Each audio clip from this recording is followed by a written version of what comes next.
This is part 2 of our lesson on proving triangles congruent. In this video we will introduce two-column proofs. Now we're going to take baby steps on this because it can be a challenge when we really get going, but we're going to keep it simple by giving you our first two-column proof with most of the statements and reasons filled in.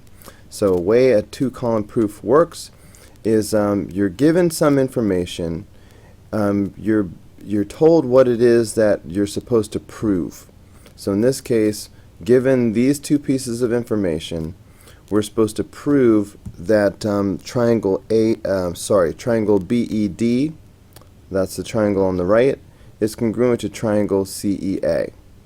Alright, now we can glance at it and quickly know why they're congruent. But in a two-column proof we have to be very formal about it, and we have to make one step at a time and list every single fact that allows us to conclude that these two triangles are congruent, including the given. So the first thing you should do is go through it and convince yourself that whatever it is you're trying to prove is really true. So just work it out for yourself before you go trying to fill in the statements and the reasons. So if I look at these triangles, if I wanted to figure out whether or not they were congruent, I would start with the given. So we're given that angle B is congruent to angle C. So you should mark those as congruent. So angle B is congruent to angle C, so let's give them both a single mark. Alright, what else are we given? Segment BE is congruent to segment CE. So here's segment BE, and here's segment CE. They're both congruent, so we'll give those a single mark. Now, when I want to prove triangles congruent, I'm using things like this. It's a little bit messy. Clean that up a little bit. Okay, I'm using things like this. These are the congruence statements at work, the configurations that prove triangles are congruent: side, side, side, side, angle, angle, angle, angle, side, hypotenuse, leg. If I'm given these sets of information, 3 angles congruent or 2 sides and the non-included angle, these prove nothing. So we'll say none if these show up.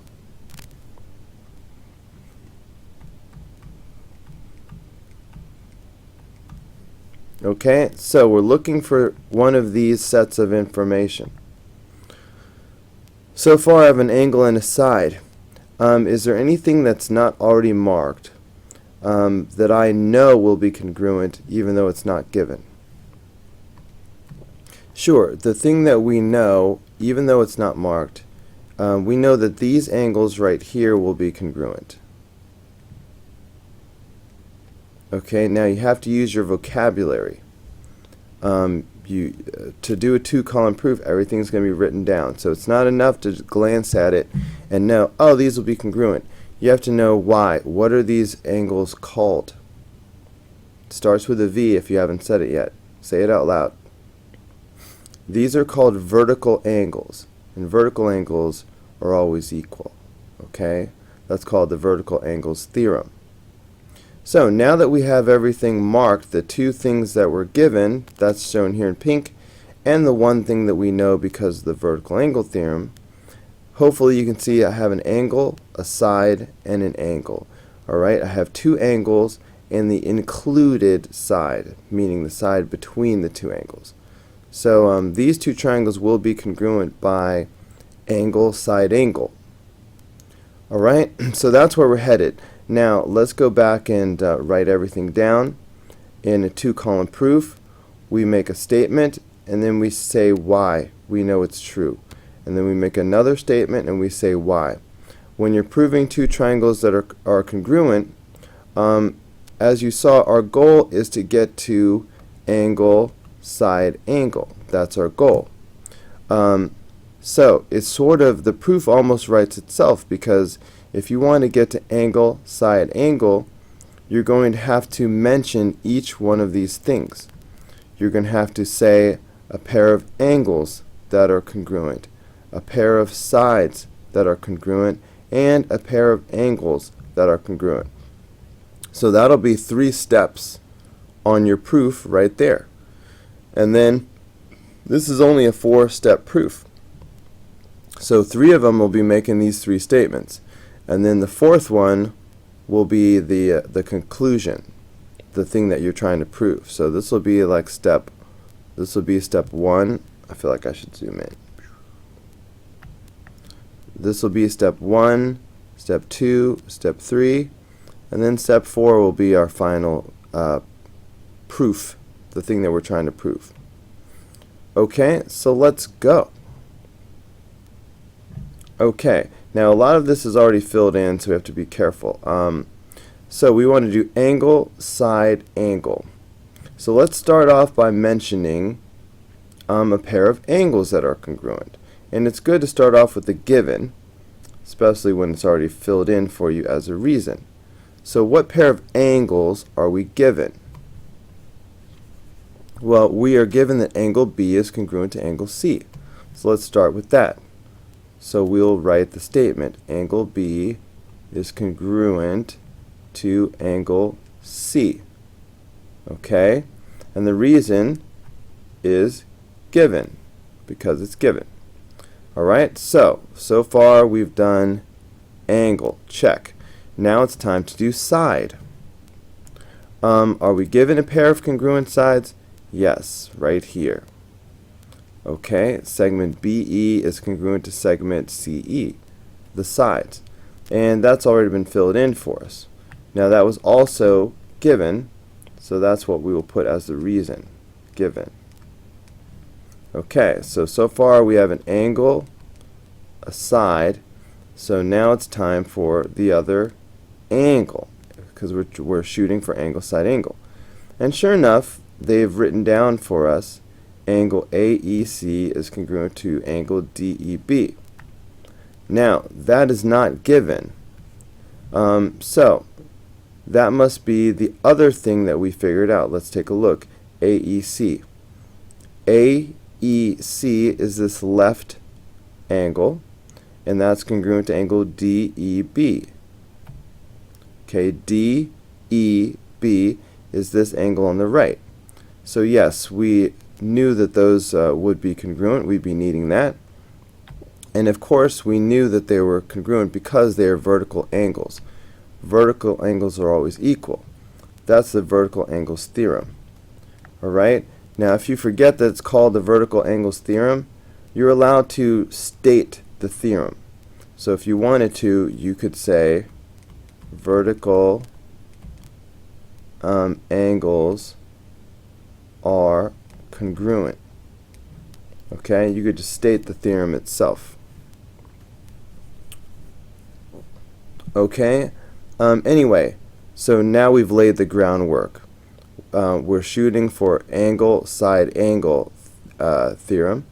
So we stated 2 angles, 2 sides, and 2 angles. So now we can go ahead and say that the triangles are congruent. So we make the congruent statement, the thing that we were trying to prove, triangle BED is congruent to triangle CEA. And of course the reason is the angle, side, angle theorem.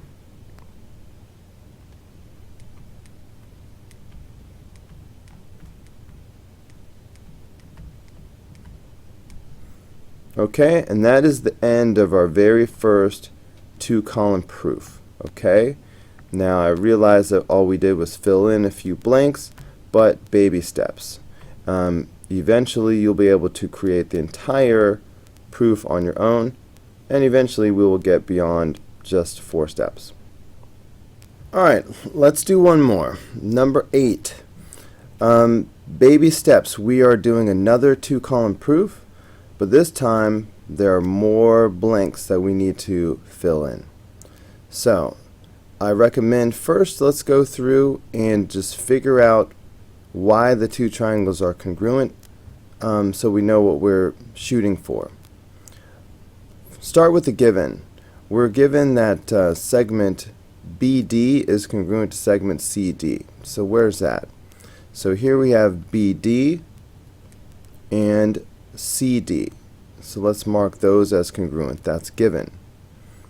Then we have AB is congruent to AC. So here's AB is congruent to AC. So we'll mark those the same way. Now, so we've exhausted the given. So let me switch over to green.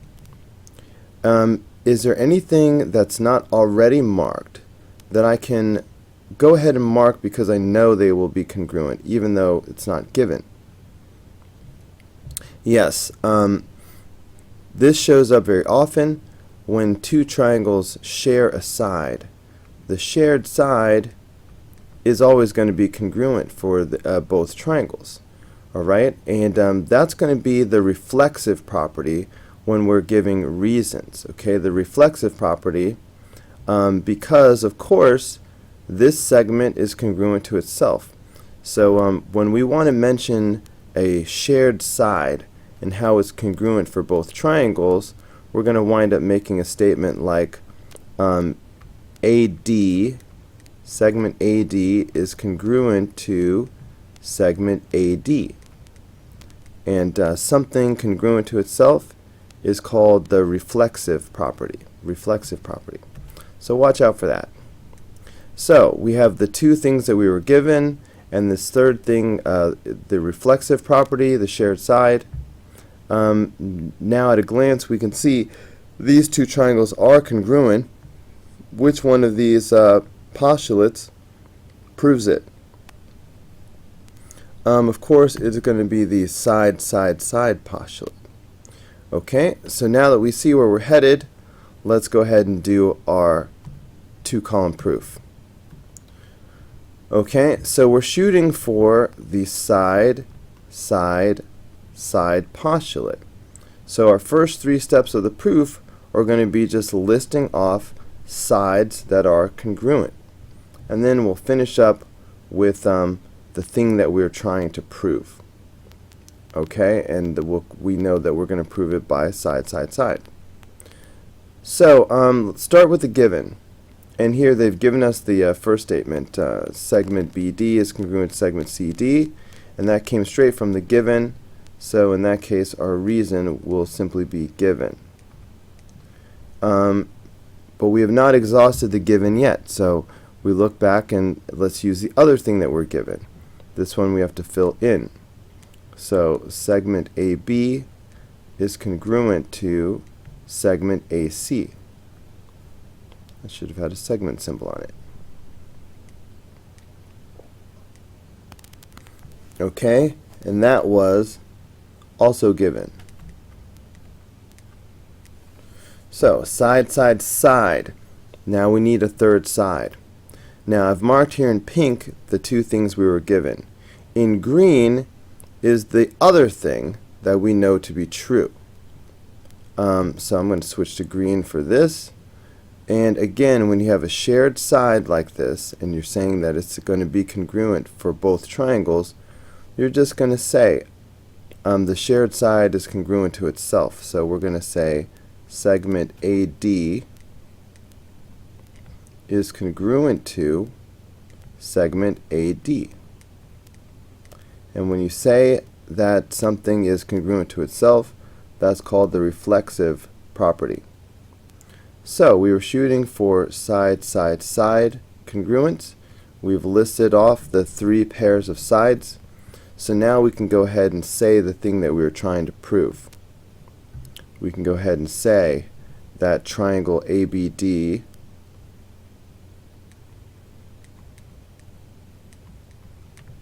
is congruent to triangle ACD.